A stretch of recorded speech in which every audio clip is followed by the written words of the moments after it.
Hello and welcome to our YouTube channel BKM classes. इस video में हम लोग सेट नंबर 10 को देखने वाले हैं, जिसमें जो है आरआरबी एलपी जो है 2018 के जितने भी साइंस क्वेश्चन थे उसमें से हम लोग 9 सेट को क्लियर कर चुके हैं। अब हम लोग सेट नंबर 10 पे इंटर कर चुके हैं। तो हम लोग 451 नंबर के क्वेश्चन से लेकर 500 क्वेश्चन तक यहाँ पे इस वीडियो में सॉल्व करेंगे क्वेश्चंस को। इसमें न्यूमेरिकल और जो है जितने भी सारे साइंस के इंपॉर्टेंट क्वेश्चन है सभी को इसमें इंक्लूड कर दिया गया है। तो ये सभी एग्जाम जो है पूछे गए हैं 2018 के आरआरबी एलपी और टेक्नीशियन के एग्जाम में। तो आपको ये इंपॉर्टेंट क्वेश्चंस आपके लिए हेल्पफुल होगा। जो आने वाला एग्जाम है एलपी का 2024 का, इसमें आपको फायदा होगा। तो चलिए वीडियो को स्टार्ट करते हैं। यहाँ पे क्वेश्चन दिया गया कि यांत्रिक ऊर्जा जो है किसके बराबर होता है। तो यानी कि मैकेनिकल एनर्जी जो होता है किसके बराबर होता है। तो यानी कि मैकेनिकल एनर्जी जो होता है वो किसके बराबर होता है, काइनेटिक एनर्जी और पोटेंशियल एनर्जी के जो है योग के बराबर। तो यहाँ पे गतिज ऊर्जा और स्थितिज ऊर्जा, यानी कि काइनेटिक एनर्जी मतलब गतिज ऊर्जा होता है, स्थितिज ऊर्जा का मतलब होता है पोटेंशियल एनर्जी, यानी दोनों का जो योग होता है वो क्या होता है, मैकेनिकल एनर्जी यानी कि यांत्रिक ऊर्जा होता है। तो ऑप्शन नंबर ए ही इसका सही हो जाएगा। तो ऑप्शन नंबर ए इसका करेक्ट आंसर हो जाएगा। नेक्स्ट क्वेश्चन है, एक नवजात बालिका की कोशिकाओं में गुणसूत्र का कौन सा संयोजन होता है। इसमें ऑप्शन है दिए गए, 4 ऑप्शन इसमें से बताना है कौन सा होगा। तो टोटल जो है 46 जो है गुणसूत्र पाए जाते हैं मनुष्यों में, तो जिसमें से 44 जो है गुणसूत्र होते हैं ये ऑटोसोम होते हैं, यानी कि सभी में पाए जाते हैं। लेकिन जो एक्स्ट्रा होता है वो क्या होता है, या तो XX होगा या XY होगा। तो ये जब महिला होती है यानी कोई भी बालिका होती है तो इसके लिए यानी फीमेल के लिए जो XX पाया जाता है 44 प्लस, और यहाँ पे 44 प्लस जो है XY किसमें पाया जाता है, बॉय में या जो है मेल कैटेगरी में पाया जाता है। तो इसमें पूछा गया है बालिका में, यानी कि कितना होगा 44 प्लस XX होगा, यानी कि ऑप्शन नंबर बी इसका करेक्ट आंसर हो जाएगा। ठीक है, तो यहाँ पे राइट आंसर क्या हो जाएगा, ये 44 जो है ऑटोसम्स होगा और XX यहाँ पे पाया जाएगा। चलिए देखते हैं नेक्स्ट क्वेश्चन। यहाँ पे धावन सोडा में क्रिस्टलीकरण जो है कि पानी की प्रतिशत मात्रा यहाँ पे कितनी होती है। तो यहाँ पे हम लोग देखेंगे धावन सोडा जो होता है इसका फॉर्मूला क्या होता है, सबसे पहले देखना पड़ेगा। तो इसका फॉर्मूला होता है Na2CO3 इंटू जो है 10H2O। ये इसका क्या होता है, आणविक यानी इसका ये क्या होता है, फॉर्मूला होता है किसका, धावन सोडा का। अब इसमें इसका हमको क्या निकालना पड़ेगा, इसका आणविक भार निकालना पड़ेगा। तो इसमें आणविक भार इसका कितना हो जाएगा, तो सोडियम का जो है आणविक भार कितना होता है, 23 होता है, और 23 यहाँ पे 2 मॉलिक्यूल है तो 23 गुना यहाँ पे 2 हो जाएगा। प्लस कार्बन का यहाँ पे कितना होगा, कार्बन 1 है तो यहाँ पे 12 हो जाएगा।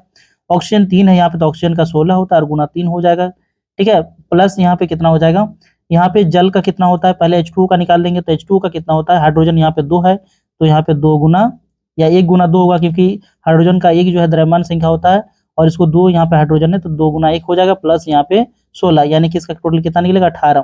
तो 18 जो है जल का होता है यानी H2O का 18 हो गया। यहाँ पे 10 मॉलिक्यूल है तो यहाँ पे 10 गुना 18 मतलब 180। सबको जब ऐड करेंगे तो यहाँ पे 46 प्लस यहाँ पे कितना होगा 12 प्लस यहाँ पे 48 प्लस यहाँ पे 180 होगा।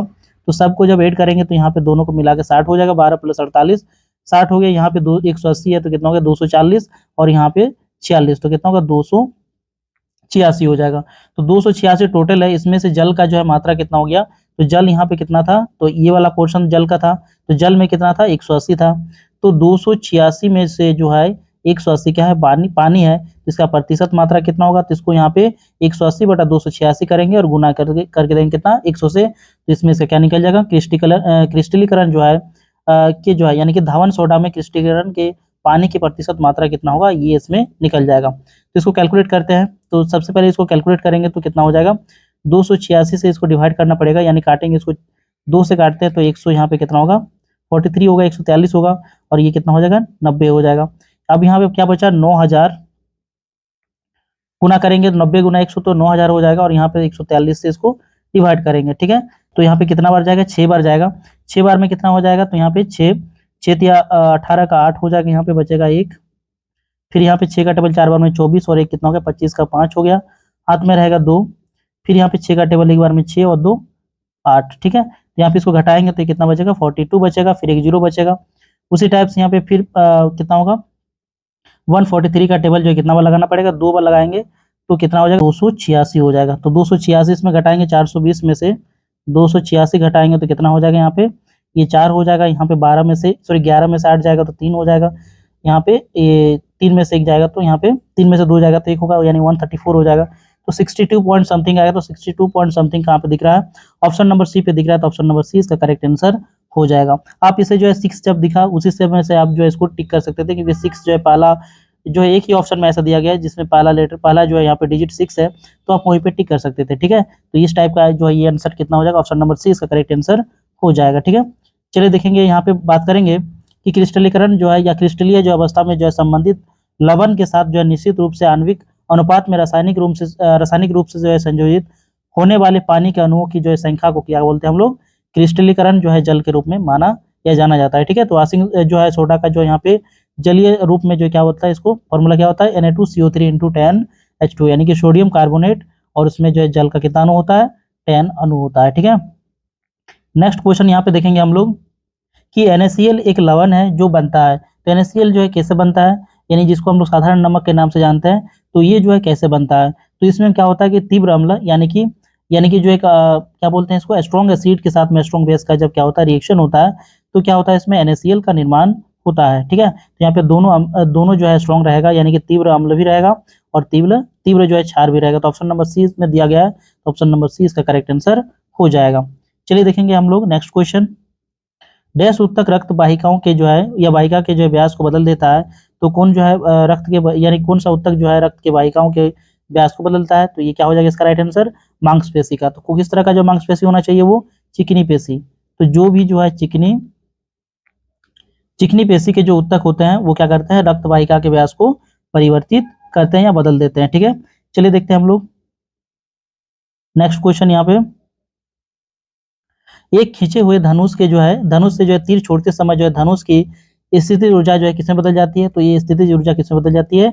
गतिज ऊर्जा में बदल जाती है। तो इसका राइट आंसर क्या हो जाएगा? ऑप्शन नंबर बी इसका करेक्ट आंसर हो जाएगा। चलिए देखते हैं हम लोग नेक्स्ट क्वेश्चन।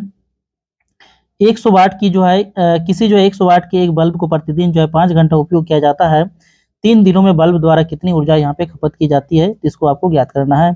तो यहाँ पे हम लोग निकाल सकते हैं यहाँ पे, तो हम लोग जानते हैं एनर्जी बराबर क्या होता है, यानी ऊर्जा बराबर क्या होता है? खपत की गई ऊर्जा बराबर क्या होता है? P × T होता है, यानी कि कितना इसमें पावर लगा, यानी कि इसका जो पावर कितना है इंटू जो है यहाँ पे टाइम के साथ में मल्टीप्लाई करना पड़ता है। तो पावर कितना है? 100 वाट का है, और यहाँ पे समय कितना लग रहा है? 5 घंटा करके जो है कितना दिन के लिए? 3 दिन के लिए। तो 5 × 3 ये समय टोटल हो गया। ठीक है, तो इसको हम लोग किसमें बदल देंगे? तो इसमें 5 घंटा करके 3 दिन यानी 15 घंटा टोटल हो गया। तो ये आपको याद रखना है, इसमें पावर जो होगा वो किलो वाट में होना चाहिए, और जो यहाँ पे जो टाइम होगा वो आवर में होना चाहिए, तब जाके, क्योंकि 1 किलोवाट जो है 1 किलोवाट आवर। ठीक है, 1 किलोवाट जो है आवर बराबर क्या होता है? 1 यूनिट के बराबर होता है। कितना होता है? 1 यूनिट के बराबर होता है। तो किलोवाट में होना चाहिए पावर, और जो है आवर में क्या होना चाहिए? समय होना चाहिए। तो ये तो वाट में दिया गया, तो इसको किलोवाट में फिर बदलना पड़ेगा। तो यहाँ पे इसको सबको गुना करेंगे तो कितना होगा? 100 × 5 500, और 500 × 3 करेंगे तो 1500। अब ये जो होगा ये आवर में, तो ये जो है आवर में तो है, ये है, लेकिन ये जो है क्या है? पावर इसका जो है किसमें है? वाट में दिया गया। तो इसमें 1000 से डिवाइड कर देंगे, तो 1000 से जब डिवाइड कर देंगे तो पॉइंट लग जाएगा 3 डिजिट के बाद, यानी 1.5 क्या हो जाएगा? यूनिट। 1.5 क्या हो जाएगा? यूनिट हो जाएगा। या तो सीधे हम यहाँ पे 1000 से डिवाइड कर सकते थे इसको, तो 00 से 00 कैंसिल हो जाएगा।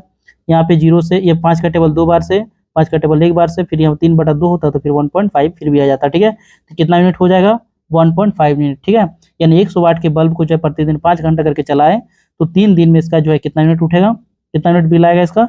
1.5 यूनिट का। ठीक है, चलिए देखते हैं नेक्स्ट क्वेश्चन। यहाँ पे नेक्स्ट क्वेश्चन है यहाँ पे कि निम्न में से कौन सा जो है यहाँ पे कथन सही है या गलत है? ठीक है, बताना है आपको। ठीक है, तो इसमें दिया गया है पवन के बहने के लिए जो है पृथ्वी का चक्रण जिम्मेदार है। तो इसमें आपको बताना है कौन सा इसमें से सही है या गलत है। ठीक है, तो उसके बाद नेक्स्ट है यहाँ पे एक ईंधन को जो है पर्यावरण के अनुकूल माना जाएगा यदि इसके दहन के उत्पाद जो है गैर विषैले होते हैं। तो इसमें कथन दिए गए कौन कौन सा? यहाँ पे 3 कथन दिए गए हैं। पहला मैं बता दिया, यहाँ पे पवन के बहने के लिए पृथ्वी का चक्रण जो है जिम्मेदार होता है।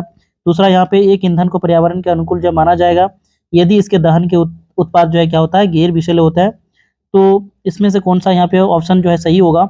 इसमें पहला वाला में दिया है कथन ए और बी दोनों सही है, और कथन जो है यहाँ पे गलत है। तो ए यहाँ पे सही नहीं है, क्योंकि पवन के बहने के लिए पृथ्वी का चक्रण जिम्मेदार नहीं होता है। ठीक है, तो इसलिए यहाँ पे ए तो गलत हो जाएगा। तो यहाँ पे ए यहाँ पे फिर बोल रहा है सही है, तो ये भी नहीं होगा। यहाँ पे पहला वाला तो कट गया ऑप्शन। ठीक है, निष्कर्ष में। और उसके बाद जो यहाँ पे देखेंगे सी पे, तो सभी कथन गलत है, तो ये भी कहना गलत है, क्योंकि यहाँ पे क्या है, ये एक ईंधन को पर्यावरण के अनुकूल कब माना जाएगा, जब उसके दहन के साथ में क्या होता है, गैर विषैले पदार्थ जो है उत्पन्न नहीं होते हैं। ठीक है, जो है उत्पाद गैर विषैले होते हैं, यानी कि उत्पाद उसके जो है क्या होते हैं, विषैले नहीं होते हैं, तो उसको हम लोग अनुकूल माना जाएगा पर्यावरण के। तो ये वाला तो यानी कि बी वाला तो सही है। तो बी वाला सही कहाँ पे दिख रहा है, ऑप्शन नंबर डी पे। तो ऑप्शन नंबर डी इसका राइट आंसर हो जाएगा। केवल कथन जो है क्या है, बी सही है, बाकी ए और सी जो है क्या है, गलत है। ठीक है, नेक्स्ट क्वेश्चन है यहाँ पे, निम्न में से कौन जो आघात वर्धनीय नहीं है। तो इसमें से आघात वर्धनीय चांदी है, एल्युमिनियम भी है, तांबा भी है, लेकिन ग्रेफाइट नहीं है। तो इसका राइट आंसर क्या हो जाएगा, ग्रेफाइट जो है इसका क्या हो जाएगा, आघात वर्धनीय नहीं है। ठीक है, चलिए देखते हैं नेक्स्ट क्वेश्चन यहाँ पे, निम्नलिखित तत्वों में से कौन सा जो है बहुपरमाणिक है।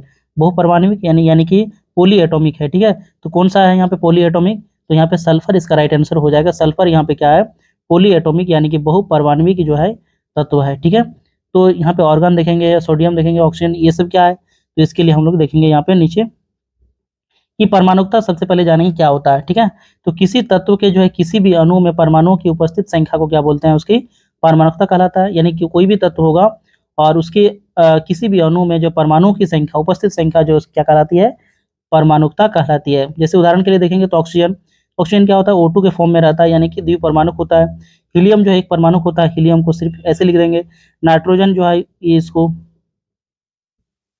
नाइट्रोजन भी जो है N2 के फॉर्म में रहता है, यानी कि ये भी क्या है, द्विपरमाणु है। ठीक है, चलिए देखते हैं यहाँ पे बात करते हैं नेक्स्ट यहाँ पे परमाणु के प्रकार। ठीक है, तो एक परमाणु क्या होता है कि जब जो है किसी तत्व में एक परमाणु होता है, तो उदाहरण के लिए प्रकृति में सभी प्रकार की जो धातुएं होती है वो क्या होती है, एक परमाणुविक होता है। ठीक है, द्विपरमाणु क्या होता है कि वह तत्व जिसमें दो परमाणु होते हैं, सभी जो प्रकार की जो भी गैस है वो सभी जो है द्विपरमाणु फॉर्म में पाए जाते हैं, जैसे नाइट्रोजन, ऑक्सीजन, इस टाइप का। ठीक है, त्रि जो है परमाणुविक जो है क्या होता है कि वह तत्व जिसमें जो 3 परमाणु पाए जाते हैं उसको हम लोग क्या बोलते हैं, त्रिपरमाणुविक बोलते हैं। चतुष्परमाणुविक जो है किसको बोलते हैं, तत्व में 4 परमाणु जो पाए जाएंगे तो उसको परमाणु को जो है बोलते हैं। और बहुपरमाणु क्या होता है, तत्व में 2 से अधिक जो है परमाणु जब होते हैं तो उसको क्या बोलते हैं, बहुपरमाणुविक कहते हैं। ठीक है, नेक्स्ट यहाँ पे बात करेंगे तो आर्गन। तो आर्गन जैसे था ऑप्शन में, तो आर्गन क्या होता है, एक परमाणु होता है। तो ऑक्सीजन क्या होता है, द्विपरमाणु होता है, और नाइट्रोजन जो है द्विपरमाणु होता है, यानी N2 के फॉर्म में, ये O2 के फॉर्म में, और ये आर्गन सिर्फ आर्गन लिखा जाएगा। फास्फोरस जो है चतुष्परमाणु यानी कि P4 के रूप में लिखा जाता है। सल्फर जो है S8 के रूप में होता है। ठीक है, यानी S8 के फॉर्म में, यानी कि बहुपरमाणुविक है। ठीक है, क्या है, बहुपरमाणुविक है। ठीक है, तो इस टाइप से इसका राइट आंसर क्या हो जाता था, यहाँ पे क्या हो जाता, यहाँ पे इसका जो है राइट आंसर सल्फर हो जाता। ठीक है, ये एक परमाणुविक है, उसी टाइप से ये द्विपरमाणुक है, और ये जो है क्या है, एक परमाणुविक है। ठीक है, अब यहाँ पे नेक्स्ट क्वेश्चन देखेंगे, अंतरराष्ट्रीय मानक प्रणाली के अनुसार विद्युत धारा की इकाई क्या होती है। तो विद्युत धारा की इकाई क्या होता है, एम्पियर होता है, यानी कि इसका राइट आंसर क्या हो जाएगा, ऑप्शन नंबर ए इसका करेक्ट आंसर हो जाएगा। चलिए देखते हैं नेक्स्ट क्वेश्चन, निम्न में से कौन सा कथन सही है, इसमें बताना है आपको कि मेंडल पहला वैज्ञानिक था जिसने 1886 में जो एक जीन को विरासत के रूप में देखा था। तो यहाँ पे डेट इसका सही नहीं है, ईयर सही नहीं है, इसका कितना होगा, 1856 से लेकर जो है 1863 के बीच में ये जो है स्टडी किया था इन्होंने। तो जिसमें मेंडल के मटर के पौधे के प्रयोग द्वारा इसको जो है जीन को जब विरासत में देखा था। ठीक है, अब नेक्स्ट यहाँ पे ऑप्शन दिया गया है कि ये तो गलत हो गया। नेक्स्ट ऑप्शन है यहाँ पे, डीएनए अणु 2 सर्पिल सीढ़ियों की तरह एक दोहरी पेचदार संरचना यानी डबल हेलिक्स बनाने वाले 2 लंबे पोली जो है न्यूक्लियोटाइड जो है रेसाओं से बना है। तो ये इसका कहना सही हो जाएगा, क्योंकि डीएनए जो होता है वो 2 सर्पिल सीढ़ियों की तरह एक दोहरी पेचदार संरचना बनाने वाले 2 लंबे जो है पॉलीन्यूक्लियोटाइड जो है रेसाओं से बना होता है। ठीक है, और यहाँ पे नेक्स्ट यहाँ पे दिया गया ऑप्शन कि मनुष्य में 46 गुणसूत्र होते हैं, जिसमें से 42 जो होती है यानी 21 जोड़ियां जो होती है वो जोड़ियां जो होती है वो ऑटोसोम्स होती है। तो इसका कहना भी गलत हो जाएगा। कितने ऑटोसोम्स होते हैं, 44 ऑटोसोम होते हैं, 44 ऑटोसोम होते हैं, यानी एक 22 जोड़ी, कितना जोड़ी होता है, 22 जोड़ी। और कितने पाए जाते हैं, एक जोड़ी जो है लैंगिक गुणसूत्र पाया जाता है, लेकिन यहाँ पे लिखा है 2 जोड़ी, तो एक जोड़ी यहाँ पे पाया जाता है, कौन सा, लैंगिक गुणसूत्र पाया जाता है। ठीक है, यानी कि इधर 2 और इधर 44, कितना हो गया, टोटल 46 गुणसूत्र। ठीक है, नेक्स्ट यहाँ पे दिया गया जेनेटिक्स को जो है जेडी वाटसन ने जो है 1906 में परिभाषित किया था। तो इसका कहना भी जो है क्या होगा, गलत हो जाएगा। ठीक है, चलिए देखते हैं नेक्स्ट क्वेश्चन।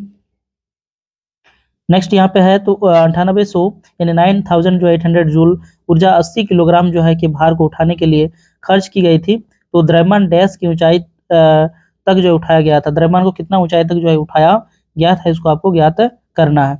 यहाँ पे वस्तु जो स्थिर अवस्था में, इसलिए यहाँ पे क्या लगेगा, पोटेंशियल एनर्जी लगेगा, तो पोटेंशियल एनर्जी यहाँ पे क्या हो गया, mgh हो गया। तो mgh यहाँ पे वैल्यू से निकाल सकते हैं, क्योंकि यहाँ पे कितना दिया गया है 9800 जो यहाँ पे दिया गया जूल इतना ऊर्जा है पोटेंशियल एनर्जी, और यहाँ पे m कितना है 80 kg है ये द्रव्यमान, और g यहाँ पे g का वैल्यू कितना लेना है 9.8 लेना है। जब तक बोला नहीं जाए तब तक कितना लेना है 9.8 मीटर पर सेकंड स्क्वायर लेना है, और यहाँ पे हाइट तो दिया गया नहीं है, तो हाइट यहाँ पे लिख लेंगे, ठीक है। तो यहाँ पे 0 से ये 0 पॉइंट हट जाएगा, ठीक है। और उसके बाद जो यहाँ पे क्या करेंगे, अब यहाँ पे ये 98 बन गया पॉइंट हटने के बाद, तो 98 से इसको काटेंगे तो कितना बार में 100 बार में कट जाएगा, और 100 यहाँ पे कितना हो जाएगा, h बराबर करेंगे तो 100/8 हो जाएगा, और 100/8 का मतलब कितना होता है 12.5 होगा, और ये हाइट किस में होता है मीटर में होता है, तो 12.5 मीटर का जो है क्या होगा ऊंचाई तक उठाएगा, यानी उठाया जाएगा इसको, तब उसमें जो है कितना ऊर्जा जो खर्च होगा 9800 जूल ऊर्जा खर्च होगा। तो यहाँ पे इसका राइट आंसर क्या हो जाएगा, ऑप्शन नंबर डी। चलिए देखते हैं नेक्स्ट क्वेश्चन। यहाँ पे न्यूलैंड की तालिका में डैश को जो हेलोजन के जो है साथ रखा गया है, तो किसको जो हेलोजन के साथ रखा गया है, कोबाल्ट और निकेल को रखा गया, तो इसका राइट आंसर क्या हो जाएगा, option number C. Next question है, निम्नलिखित में से कौन सा या कौन से जो है कथन सही है। यहाँ बोल रहा है दूसरे समूह के तत्वों को अल्कली धातुएं कहा जाता है, तो ये जो है गलत हो जाएगा इसको, यानी दूसरे समूह के जो तत्व होते हैं उसको क्या बोलते हैं, अल्केलाइन, क्या बोलेंगे इसको, अल्केलाइन जो है अल्केलाइन मेटल के नाम से, अर्थ मेटल के नाम से जानते हैं, जो दूसरे समूह में पाए जाते हैं। इसके अंतर्गत जो भी तत्व आते हैं वो जो एस ब्लॉक के एलिमेंट होते हैं इसको बोलते हैं, और साथ में इसमें जो है बाहरी कक्षा में कितने होते हैं इलेक्ट्रॉन होते हैं, 2 इलेक्ट्रॉन पाए जाते हैं, ठीक है। तो ये कहना इसका गलत हो जाएगा, ये अल्कली नहीं होता है, अल्कलाइन मेटल्स होते हैं, ठीक है। दूसरा यदि देखेंगे तो पहला जो समूह के जो तत्व होते हैं उसको क्षारीय धातुएं कहा जाता है, यानी अल्कलाइन मेटल कहा जाता है, तो इसका कहना भी गलत हो जाएगा, इसको हम लोग बोलते हैं अल्कली।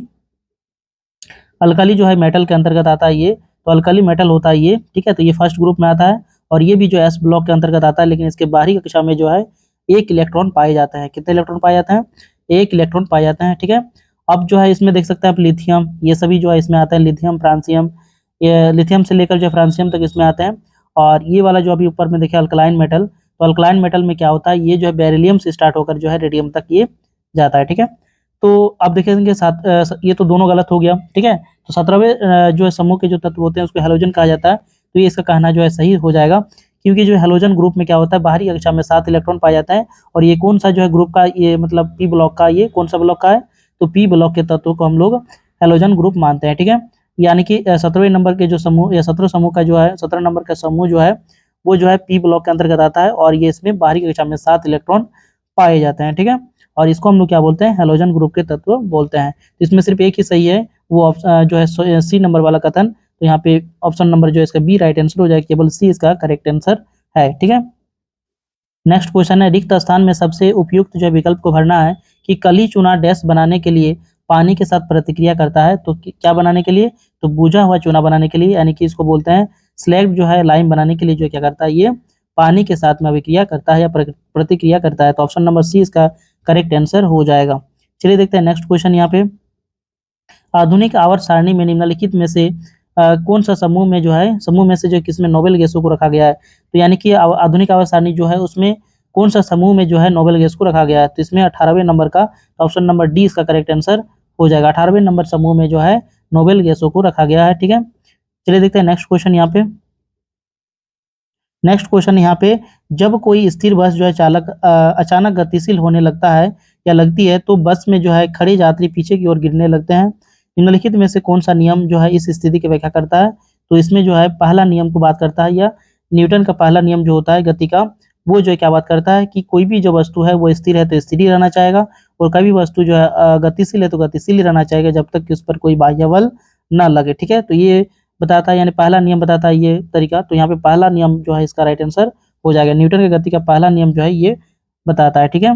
नेक्स्ट क्वेश्चन है, निम्नलिखित में से कौन सा या कौन से कथन जो है असत्य है यहाँ पे उसको बताना है, ठीक है। तो इसमें से बताया जा रहा है पहला ऑप्शन में कि पृथ्वी और चंद्रमा पर स्थित 2 द्रव्यमानों m1 और m2 जो कि एक जो है दूसरे से r दूरी पर स्थित है के मध्य जो गुरुत्वाकर्षण बलों का अनुपात 1:1 होता है, तो इसका कहना जो है सही है, लेकिन हमको छांटना कौन सा है, असत्य को छांटना है, तो ये तो सही है पहला ऑप्शन।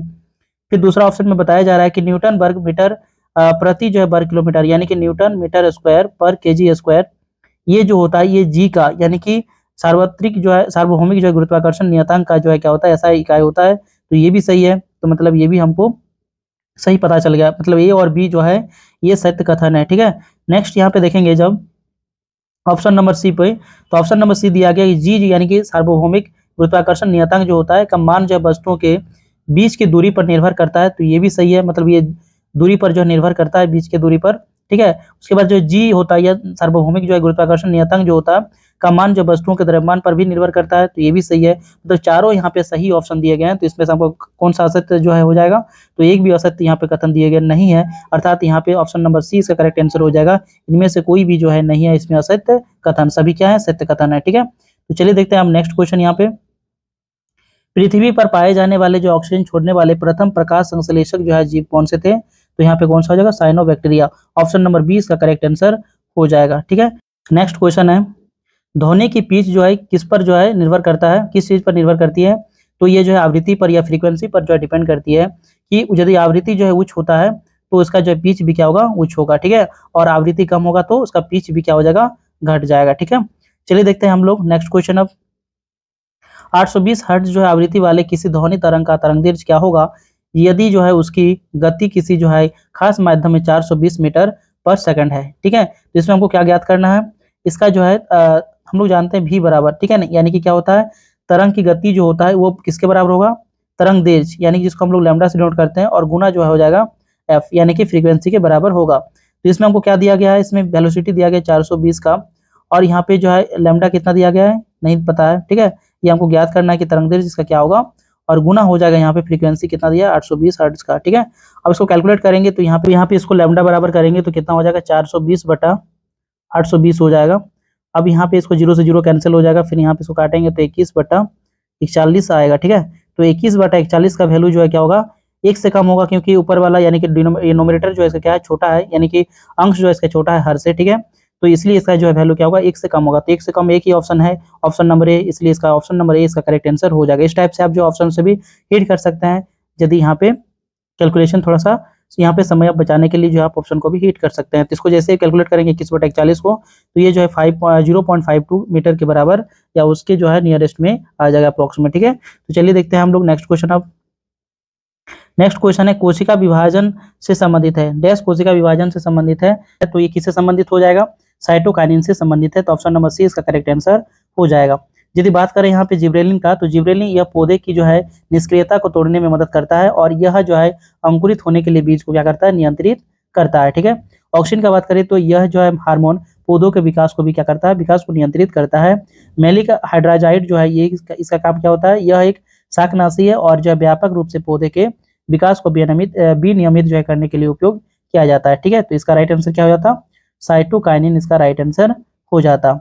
चलिए देखते हैं नेक्स्ट क्वेश्चन। अब नेक्स्ट क्वेश्चन यहाँ पे निम्नलिखित में से किस कोशिकांग को कोशिका का प्रोटीन फैक्ट्री कहा जाता है, तो इसका राइट आंसर क्या हो जाएगा, राइबोसोम इसका करेक्ट आंसर हो जाएगा। ठीक है, यदि बात करें यहाँ पे राइबोसोम की, तो राइबोसोम प्रोटीन संश्लेषण का स्थल होता है, इसलिए इन्हें जो है क्या करते हैं, कहते हैं कोशिका का प्रोटीन कारखाना या फैक्ट्री के नाम से इसको जानते हैं। ये अनुवांशिक जो है पदार्थों जैसे कि डीएनए या आरएनए के संकेतों को जो है प्रोटीन श्रृंखला में परिवर्तित करते हैं, और ये जो है एंडोप्लाज्मिक रेटिकुलम के ऊपरी सतह पर पाए जाते हैं। ठीक है, जिस प्रक्रिया से राइबोसोम क्या करता है, प्रोटीन का उत्पादन करता है, उसे क्या करते हैं हम लोग, ट्रांसलेशन के नाम से जाना जाता है। ठीक है, राइबोसोम जो है 2 प्रकार के पाए जाते हैं, ये भी आपको जानना जरूरी होता है, क्योंकि यूकेरियोटिक जो है राइबोसोम जो होता है एटीएस के रूप में पाया जाता है, जहाँ एस का अर्थ क्या होता है, स्वेट वर्ग के नाम से होता है। ठीक है, और ये जो यूकेरियोटिक कोशिका द्रव्य में होता है। प्रोकैरियोटिक राइबोसोम जो होता है वो 70s में पाए जाते हैं, और कोशिका द्रव्य में ये भी होते हैं, और साथ ही प्रोकैरियोटिक कोशिका झिल्ली से जुड़े होते हैं। प्रोकैरियोटिक कोशिकाएं प्राय स्वतंत्र होती है, और जबकि जो है यूकेरियोटिक जो कोशिकाएं बहुकोशिकीय प्राणियों में पाई जाती है। ये आपको डिफरेंस जो याद रखना बहुत जरूरी है। ठीक है, नेक्स्ट अब देखेंगे हम लोग माइटोकॉन्ड्रिया जो है क्या होता है, कोशिका के पावर हाउस के रूप में इसको जानते हैं, यानी कि कोशिका का क्या होता है, पावर हाउस या जो है ऊर्जा गृह जिसको बोलते हैं हम लोग, वो जो है क्या होता है, माइटोकॉन्ड्रिया को बोलते हैं। ठीक है, यह पशु कोशिका और पौधे की जो कोशिका दोनों में हमेशा मौजूद होता है। माइटोकॉन्ड्रिया दोनों पाया जाता है, पौधों में भी और मनुष्य में भी। ठीक है, तो यह अधिकतर जो है एटीपी के जो है संश्लेषण में योगदान देता है। ठीक है, नेक्स्ट क्वेश्चन है, निम्न में से किस वैज्ञानिक ने स्थिर अनुपात का नियम दिया था, तो इसका राइट आंसर क्या हो जाएगा, जोसेफ प्राउस्ट ने, तो इसका राइट आंसर हो जाएगा ऑप्शन नंबर सी। चलिए देखते हैं नेक्स्ट क्वेश्चन, निम्न में से कौन सी एक जो है रासायनिक अभिक्रिया है, तो मक्खन का खट्टा होना ये एक जो रासायनिक अभिक्रिया है। आयोडीन क्रिस्टलों का जो उर्ध्वपातन होना, ये रासायनिक जो है यहाँ पे अभिक्रिया नहीं है। बर्फ का पिघलना, ये भी नहीं है। गीले कपड़े का सूखना, ये भी नहीं है। तो इसका राइट आंसर क्या हो जाएगा? रासायनिक अभिक्रिया एकमात्र एक ही है, ऑप्शन नंबर ए। तो इसका राइट आंसर क्या हो जाएगा? ऑप्शन नंबर ए इसका करेक्ट आंसर हो जाएगा। चलिए देखते हैं अब नेक्स्ट क्वेश्चन। निम्नलिखित में से कौन सा यहाँ पे कथन गलत है, इसको बताना है कि सोडियम हाइड्रोक्साइड जो है यानी कि NaOH की क्षारीय प्रकृति सोडियम आयनों की उपस्थिति के कारण होती है। तो इसका जो है ये कहना गलत हो गया, यानी कि यही वाला इसका राइट आंसर हो जाएगा। कौन सा कथन यहाँ पे गलत बोला गया था? तो यहाँ पे इसका राइट आंसर क्या हो जाएगा? ऑप्शन नंबर ए इसका राइट आंसर हो जाएगा कि सोडियम हाइड्रोक्साइड की क्षारीय प्रकृति जो है सोडियम आयनों की उपस्थिति के कारण होती है। तो ऐसा नहीं होता है, ठीक है। नेक्स्ट यहाँ पे ऑप्शन दिया था गैर मेटालिक जो है ऑक्साइड, ये प्रकृति में जो अम्लीय होते हैं। तो ये भी कहना सही है इसका कि गैर मेटालिक जो है ऑक्साइड है वो अम्लीय प्रकृति के होते हैं। नींबू में साइट्रिक अम्ल पाए जाते हैं। तो ये भी सही है। फेनोल्फथालीन जो है साबुन के घोल में जो गुलाबी बन जाता है। तो ये भी कहना इसका सही है। मतलब तीनों यहाँ पे राइट ऑप्शन है, लेकिन एक यहाँ पे गलत ऑप्शन था, ऑप्शन नंबर ए। इसलिए इसका राइट आंसर क्या हो जाएगा? ऑप्शन नंबर ए इसका करेक्ट आंसर हो जाएगा। चलिए देखते हैं हम लोग नेक्स्ट क्वेश्चन। अब निषेचन के परिणाम स्वरूप जो है किस एक का निर्माण होता है? तो किसका निर्माण होता है? तो एक जुगनज या जाइगोट का निर्माण होता है। तो ऑप्शन नंबर डी इसका करेक्ट आंसर हो जाएगा।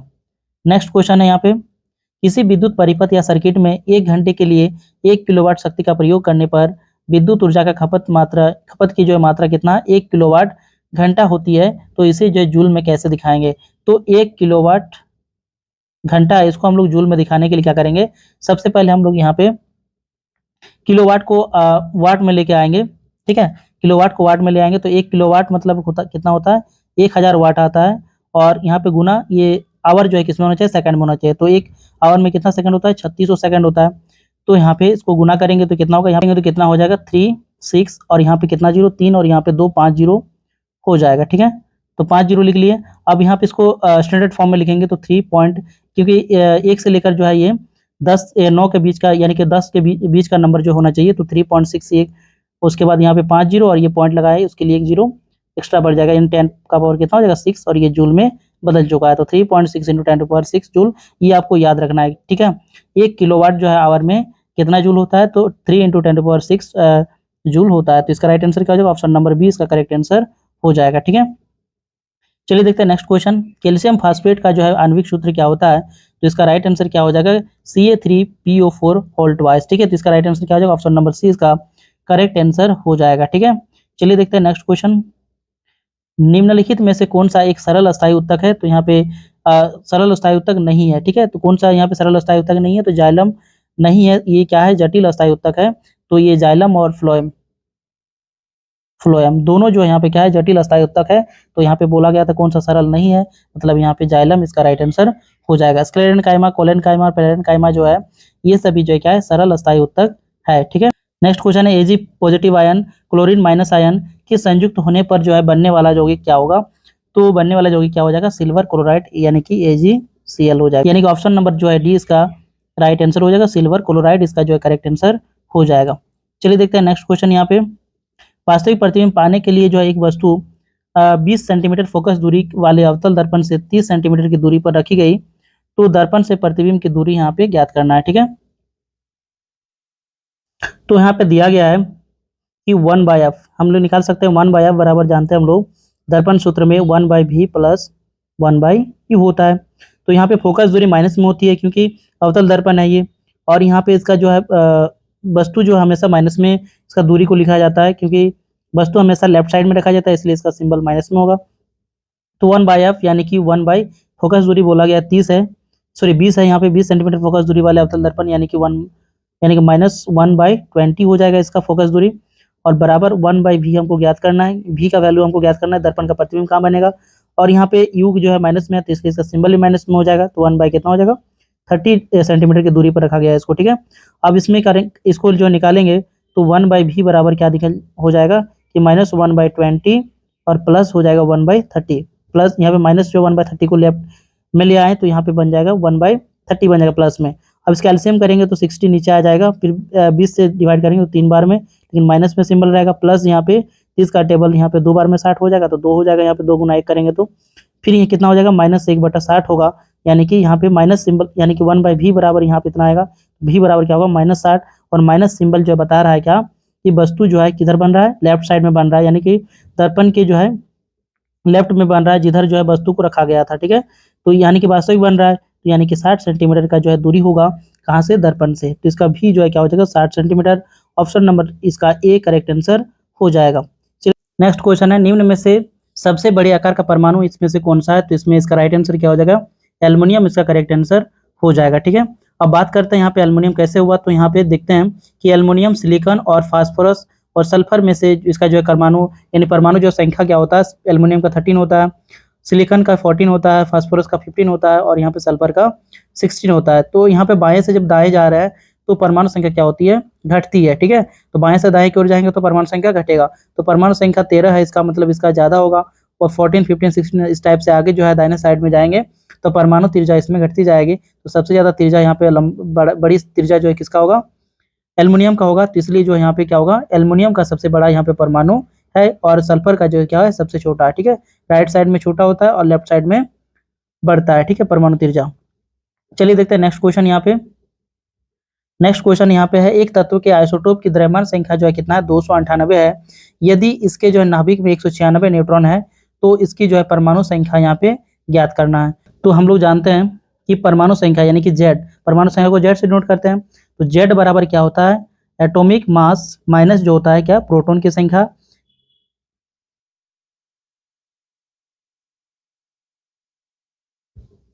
तो हम लोग जानते हैं परमाणु संख्या यानी कि इसको जिसको जेड से डिनोट करते हैं बराबर क्या हो जाएगा, एटॉमिक मास यानी कि जिसको ए से डिनोट करते हैं माइनस क्या हो जाएगा, न्यूट्रॉन की संख्या। यानी कि नाभिक में जो भी इलेक्ट्रॉन है उसको जो है हम लोग एन से डिनोट करेंगे तो एन यहाँ पे हो जाएगा। तो जेड बराबर क्या हो जाएगा, एटॉमिक नंबर बराबर क्या हो जाएगा। तो यहाँ पे 298 इसका द्रव्यमान संख्या 298 माइनस जो है यहाँ पे न्यूट्रॉन की संख्या 196, तो घटा देंगे तो कितना हो जाएगा, यहाँ पे 102 आ जाएगा।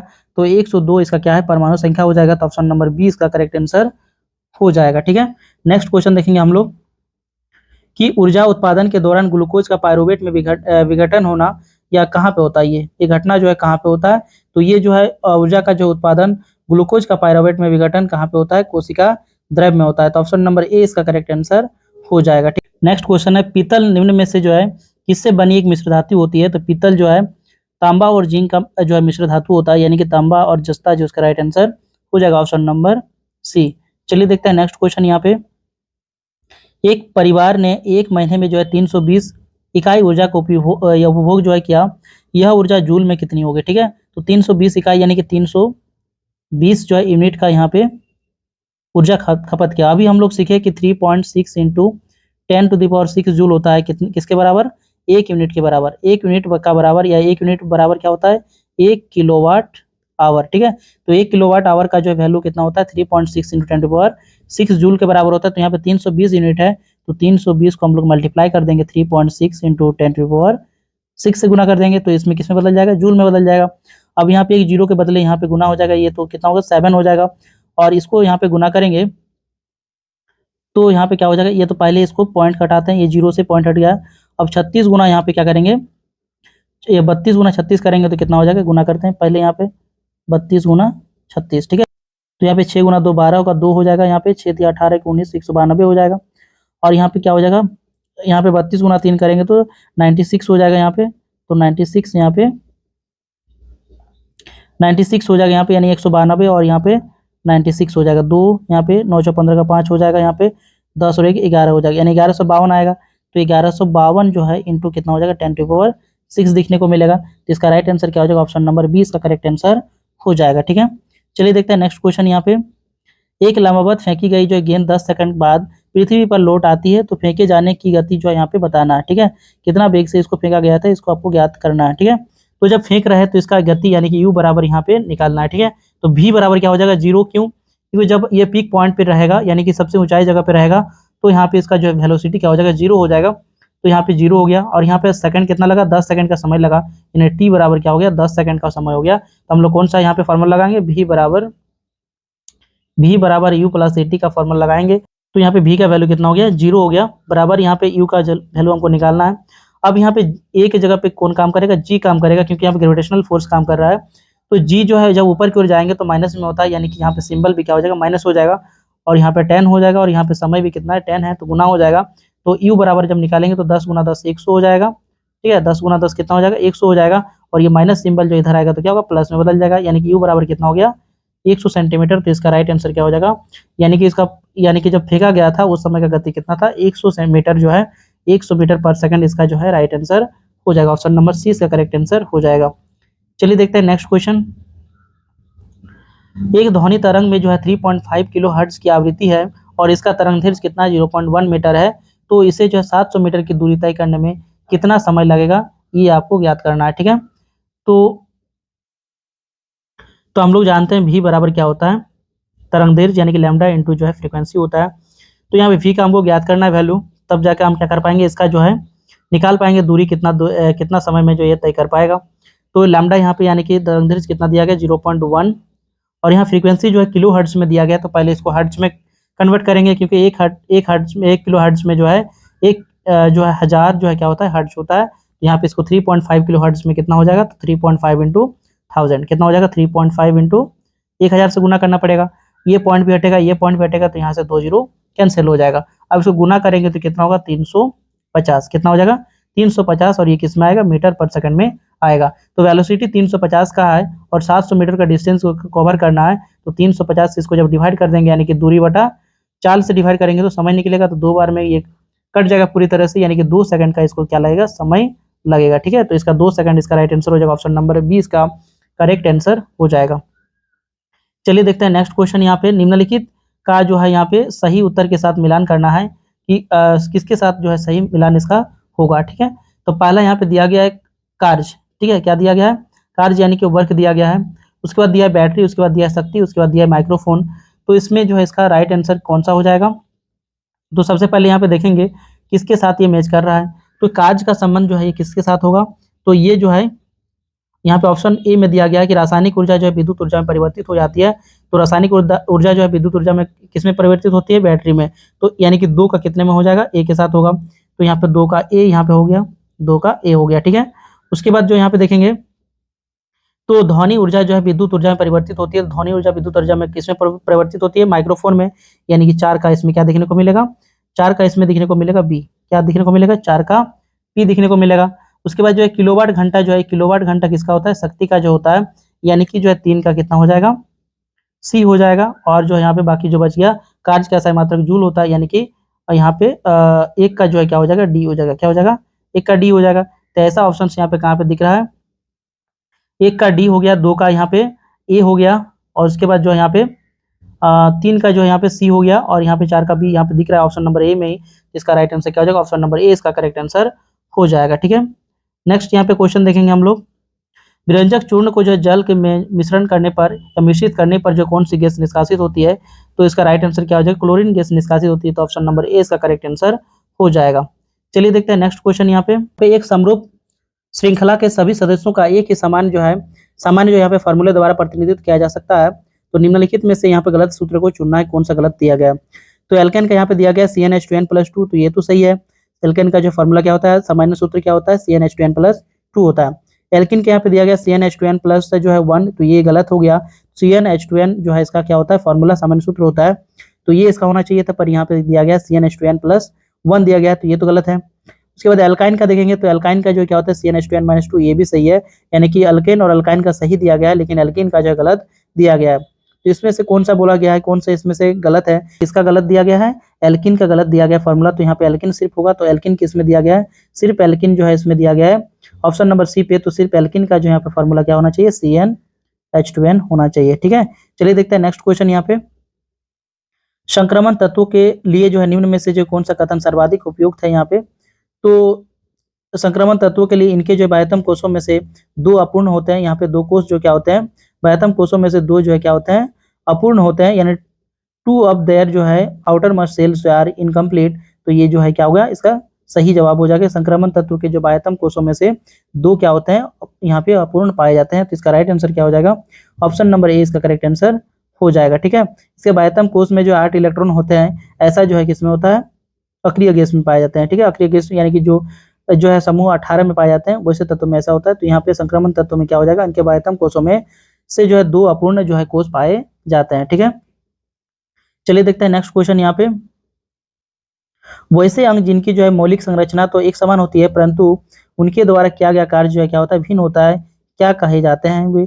तो क्या कहे जाते हैं? समरूप अंग के नाम से जाने जाते हैं। तो ऑप्शन नंबर जो है 20 का करेक्ट आंसर हो जाएगा, यानी कि होमोलॉगस जो ऑर्गन के नाम से इसको जाना जाता है। ठीक है, यदि बात करें यहाँ पे जो है वैसे अंग जिनकी जो मौलिक संरचना या डिजाइन जो है एक समान होती है, लेकिन उनके जो है द्वारा किए गए कार्य जो है भिन्न होता है, यानी कि डिजाइन में एक समान बट कार्य उसका क्या होगा, अलग अलग होगा, भिन्न होगा, तो उसको होमोलॉगस यानी कि समरूप जो अंग के नाम से जानते हैं।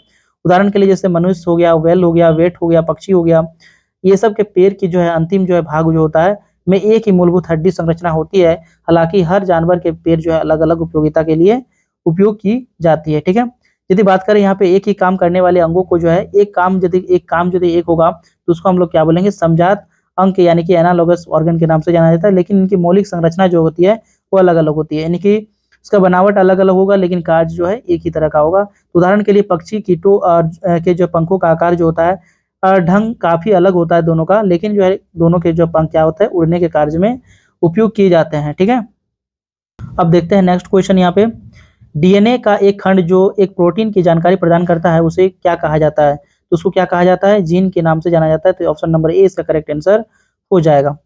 यदि बात करें तो जीन अनुवांशिकता की कार्यात्मक जो है इकाई होती है, क्योंकि वे डीएनए से जो है बने होते हैं। गुणसूत्र जो है डीएनए से बना होता है जिसमें जो है कई जीन पाए जाते हैं। ठीक है, चलिए यहाँ पे बात करते हैं प्रत्येक जीन में किसी जो है विशेष कार्य या प्रोटीन संकेतीकरण के लिए जो है निर्देशों का एक विशेष समूह होता है। सामान्य शब्दों में कहे तो आनुवंशिकता जो है के लिए जीन जिम्मेदार होता है। ठीक है, मानव शरीर की जो है प्रत्येक कोशिका में लगभग कितने जीन होते हैं?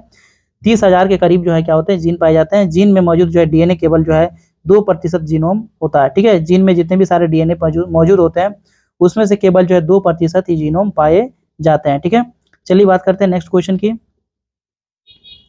तो न्यूलैंड के अष्टक के नियम जो अष्टकों के जो नियम में निम्न तत्वों में से जो कौन सा तत्व अंतिम तत्व था? तो अंतिम तत्व कौन सा था? थोरियम। ठीक है, तो इसका राइट आंसर क्या हो जाएगा? ऑप्शन नंबर ए इसका करेक्ट आंसर हो जाएगा। ठीक है, चलिए देखते हैं यहाँ पे बात करते हैं कि न्यूलैंड का अष्टक नियम क्या कहता है कि जब आवर्त सारणी में जो तत्वों को उनके परमाणु द्रव्यमान के जो है बढ़ते क्रम में व्यवस्थित किया जाता है तो 8वें तत्व के गुण जो है पहले की तत्व में पुनरावृत्ति जो है देखने को मिलती है। ठीक है, अंग्रेज वैज्ञानिक जो है जॉन न्यूलैंड्स ने जो है सबसे पहले इसे हाइड्रोजन से शुरू करके जो है थोरियम यानी कि इसका परमाणु संख्या 56 होता है पर समाप्त करने की व्यवस्था की थी। इसलिए जो है यदि हम लिथियम जिसका परमाणु संख्या 3 होता है, परमाणु संख्या को जेड से डिनोट किया जाता है, उसी टाइप से सोडियम और सोडियम का जो यहाँ पे कितना होता है, परमाणु संख्या 11 होता है। से तत्व ये दोनों तत्वों को लेते हैं, लिथियम और सोडियम को, तो सोडियम में लिथियम के समान जो है गुण प्राप्त या गुण मौजूद होते हैं। ठीक है, तो ये था इसका अष्टक नियम। ठीक है, नेक्स्ट यहाँ पे देखेंगे वे अम्ल जिनमें जो है हाइड्रोजन के साथ साथ ऑक्सीजन के अतिरिक्त जो है अन्य अधात्विक तत्व होते हैं क्या कहलाते हैं? हाइड्रासीड्स को अलग कहलाते हैं। तो यानी कि ऑप्शन नंबर डी इसका करेक्ट आंसर हो जाएंगे हाइड्रासीड्स। ठीक है, नेक्स्ट क्वेश्चन यहाँ पे है वे अम्ल जिनमें जो ऑक्सीजन के अलावा हाइड्रोजन और अन्य अधात्विक तत्व होते हैं उसको क्या बोलते हैं? हाइड्रासीड्स कहलाते हैं। क्रोमियम, मैग्नीज और जो है टेक्नेटियम और रेनियम जो है और बोरन जो है ये क्या हाइड्रासीड्स के उदाहरण हैं। ठीक है, चलिए देखते हैं नेक्स्ट क्वेश्चन यहाँ पे। पृथ्वी की सतह पर गुरुत्वाकर्षण के कारण जो है त्वरण का मान जो है कितना होता है? तो यहाँ पे कितना होता है? 9.8 मीटर पर सेकंड स्क्वायर का त्वरण होता है। तो इसलिए इसका राइट आंसर क्या हो जाएगा? ऑप्शन नंबर ए इसका करेक्ट आंसर हो जाएगा। ठीक है, चलिए देखते हैं नेक्स्ट क्वेश्चन यहाँ पे। नीचे दिए गए विकल्पों में जो है गलत या आणविक सूत्र वाले या IUPAC जो है नाम या सामान्य नाम वाले जो है विकल्प की पहचान करना है। ठीक है, तो यहाँ पे दिया गया पहले वाला यहाँ पे IUPAC यानी कि आणविक जो है सूत्र दिया गया यहाँ पे। उसके बाद यहाँ पे क्या दिया गया है? सामान्य यहाँ पे नाम दिया गया उसका। उसके बाद यहाँ पे क्या दिया गया है? यहाँ पे IUPAC नाम दिया गया है और यहाँ पे सामान्य नाम दिया गया। तो इसमें से बताना है कौन सा इसमें से गलत दिया गया है। ठीक है, तो यदि बात करें यहाँ पे C4H9OH की, तो इसको हम लोग ब्यूटेनॉल के नाम से जानते हैं और जो है यहाँ पे इसको बोलते हैं ब्यूटाइल जो अल्कोहल के नाम से भी जानते हैं। तो ये जो है ये सामान्य नाम इसका हो गया, ये इसका क्या हो गया? IUPAC नेम हो गया। तो ये तो सही है, तो इसमें सबको बताना है कौन सा गलत है। ठीक है, उसके बाद नेक्स्ट यहाँ पे दिया है C2H3OH। तो C2H3OH जो है ये इसको बोला गया मैथनॉल और इसको यहाँ पे बोला गया है इसका जो है सामान्य नाम बोला गया मिथाइल अल्कोहल। तो ये कहना इसका क्या हो जाएगा? गलत हो जाएगा, क्योंकि C2H3 जो है ये इसका फॉर्मूला जो है यहाँ पे गलत है। क्या फॉर्मूला गलत है इसका? क्योंकि जो यहाँ पे इसका फॉर्मूला किस में होता है? CnH2n+1 और उसके साथ में जो भी प्रक्रियात्मक समूह होता है उसको यहाँ पे ऐड किया जाता है। लेकिन इस जो फॉर्मेट में यहाँ पे ये फॉर्मूला जो है इसका या जो इसका आणविक सूत्र गलत दिया गया है। तो यहाँ पे क्या हो जाएगा? Cn। यदि यहाँ पे C के जगह पे 2 लेते हैं, N के जगह पे 2 लेते हैं, तो यहाँ पे हाइड्रोजन कितना हो जाएगा? तो 2n+1 यानी कि 2 का 2 गुना करेंगे तो 4 और 1 5, तो C2H5 होना चाहिए पर H3 यहाँ पे दिया गया है, इसलिए इसका कथन क्या है? गलत है, यानी कि ऑप्शन नंबर 20 का गलत आंसर है। इसलिए ये गलत ही आंसर को जो यहाँ पे चूज करने बोला गया था, तो यहाँ पे ऑप्शन नंबर 20 का करेक्ट आंसर हो जाएगा। ठीक है, तो दोस्तों ये था सेट नंबर हम लोग 10 देखें। ठीक है, इसमें से हम लोग जो है टोटल जो है यहाँ पे 500 क्वेश्चन को कवर कर चुके हैं। अब यहाँ पे 95 के करीब जो है क्वेश्चन अभी बचे हुए हैं।